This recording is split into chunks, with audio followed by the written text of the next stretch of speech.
नमस्कार दोस्तों, फिर से मैं हाजिर हूँ आप सभी लोगों के हेल्थ का ख्याल रखने।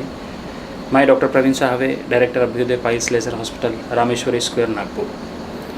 दोस्तों, आज की इस कोरोना की महामारी के चलते हुए अपने हेल्थ का ख्याल रखना सबके लिए अत्यावश्यक हो गया है, क्योंकि हम लोग देख रहे हैं कि जो उपलब्ध सुविधाएँ होनी चाहिए थी वो नहीं हो रही है, इसलिए सब लोग परेशान हैं। तो अपनी हेल्थ का ख्याल रखने के लिए, अपनी इम्यूनिटी को, आरोग्य प्रतिरोधक क्षमता को बढ़ाने के लिए आप अच्छा डाइट फॉलो करें, आयुर्वेद को अपनाएं और आयुर्वेद के माध्यम से अपनी दिनचर्या को फॉलो करें। तो आज की इस हेल्थ टिप्स में हम आज जानेंगे कि फिस्टुला या नाली घाव क्या होता है। फिस्टुला या भगंदर उसको बोला जाता है जहाँ पर गुदभाग में एक विशिष्ट प्रकार का एब्सेस या फोड़ा होता है और उसको उसी समय पर चीरा दे के अगर बाहर नहीं निकालते हैं तो वह पस संडास की जगह गुदभाग में फैलता है। इस फिस्टुला को या नाड़ी भगंदर के नाम से भी जाना जाता है। यह दो प्रकार का होता है, एक हाई एनल फिस्टुला और एक low anal fistula. High anal fistula यानी जो फिस्टुला गुदभाग की जो डेंटेट लाइन होती है एक विशिष्ट प्रकार की, उसके ऊपर तक हाई लेवल तक अगर जाता है तो उसको हाई एनल फिस्टुला कहा जाता है। और लो एनल फिस्टुला जो है वह पेरियानल रीजन तक ही सीमित रहता है। इनिशियल स्टेज में जब कभी भी फोड़ा या फुंसी होता है तो तुरंत सर्जन्स के पास जाके उस फोड़े को चीरा या उसका सही समय पर इलाज करना ज़रूरी है, क्योंकि पस anywhere in the body should be drain, यानी पस कहीं पर भी हमारे शरीर में होता है तो उसको चीरा दे के बाहर निकालना ही सबसे पहले ट्रीटमेंट है। अगर हमने उसी समय इसको चीरा दे के बाहर निकाला तो फिस्टुला जैसे प्रॉब्लम आगे नहीं होती है। अभी फिस्टुला जो है मोस्टली जो डायबिटिक पेशेंट्स है, जिनको इम्यूनिटी कम है, इम्यूनो सप्रेशन पेशेंट्स है, ऐसे पेशेंट्स में कॉमन पाया जाता है। और मोस्टली फिस्टुला के जो कारण हैं वो इन्फेक्शन है, पाइलोनेटल ग्लैंड का इन्फेक्शन होना, उसकी वजह से फिस्टुला तैयार होते हैं। अब फिस्टुला का जो निदान है हम लोग इनिशियल स्टेज में प्रोबिंग करके देखते हैं या MRI फिस्टुलोग्राम करके देखते हैं, जिससे वो कहाँ तक फैला हुआ है, कितने ट्रैक्ट है, एक समय में अनेक ट्रैक्ट भी हो सकते हैं। इसलिए इनिशियल स्टेज में अगर आप फिस्टुला का इलाज करते हैं तो आगे के कॉम्प्लिकेशन होने से आप बच सकते हैं। अभी फिस्टुला के लिए हमारे पास जो ट्रीटमेंट अवेलेबल है, इनिशियल स्टेज में हम अगर लो एनल फिस्टुला है तो लेज़र के माध्यम से उसके ट्रीटमेंट करते हैं। और लेज़र के माध्यम से अगर आप फिस्टुला का ट्रीटमेंट करते हैं तो उसका फ़ायदा ये है कि आपको ज़्यादा समय तक हॉस्पिटल में एडमिट रहने की ज़रूरत नहीं है। दूसरा फ़ायदा ये है कि आपको काट-पीट से बचना है, इसमें कोई प्रकार का बड़ा घाव नहीं होता है, चीर-फाड़ नहीं होती है।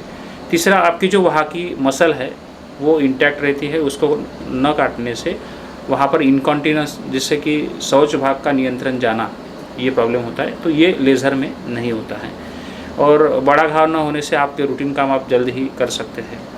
और इसके माध्यम से हम लोग क्या करते हैं कि जो लेज़र के माध्यम से जो एक्सटर्नल ओपनिंग होता है फिस्टुला का, वहाँ से इंटरनल ओपनिंग तक जाते हैं और जितने भी लंबी ट्रैक्ट है उसको लेज़र के माध्यम से एब्लेट किया जाता है।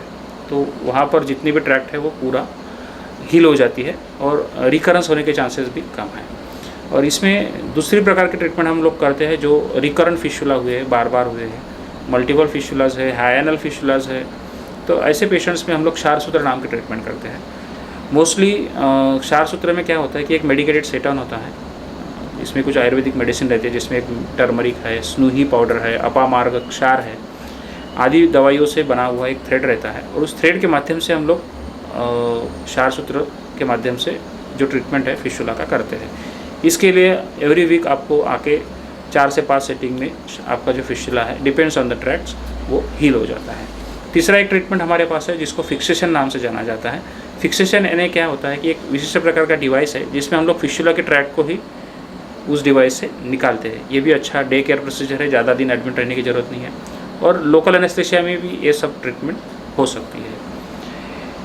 ये जो ट्रीटमेंट प्रोटोकॉल होता है फिस्टुला का, मैक्सिमम फिस्टुला जो है हील होते हैं और कुछ आयुर्वेदिक मेडिसिन के माध्यम से उसको हील करने के लिए लॉन्ग समय तक कुछ मेडिकेशंस का इस्तेमाल करना पड़ता है। और जिनको लगता है कि मुझे ये प्रॉब्लम ना हो, वो अपने फिस्टुला के लिए केयर करना चाहते हैं तो वहाँ की लोकल जगह की सफाई करें। और जिन लोगों को ज़्यादा बाल होते हैं वो हेयर रिमूवल फ्रिक्वेंटली करते रहे। डायबिटीज़ जैसे पेशेंट्स हैं तो उनको अपना शुगर लेवल मेंटेन करना ज़रूरी है और अपनी रोग प्रतिकारक क्षमता को बढ़ाएं, इम्यूनिटी को बढ़ाएं, जिससे ये प्रॉब्लम आपको बार बार नहीं होगी। और सबसे पहले अपनी बीमारी का खुद निदान ना करें, कोई स्पेशलिस्ट डॉक्टर को दिखा के उसका सही समय पर निदान करें। कभी कभी हमने देखा है कि पेशेंट्स खुद ही बीमारी 2-2, 3-3 साल तक झेलते रहते हैं और फिर वो प्रॉब्लम्स आगे बढ़ जाती है। कभी कभी ट्यूबरक्लोसिस की वजह से भी फिस्टुला होता है, उसके लिए आपको टीबी की दवाई 6 महीने तक लेना पड़ता है, कोई ऑपरेशन की आवश्यकता नहीं रहती और वो अपने आप ठीक होता है। दूसरा, कभी कभी कैंसर की वजह से भी फिस्टुला होने के चांसेस होते हैं, तो उसका भी निदान सही समय पर करना आवश्यक है। तो आप सुखी रहिए, स्वस्थ रहिए और अपनी बीमारियों को नज़रअंदाज ना करें। धन्यवाद।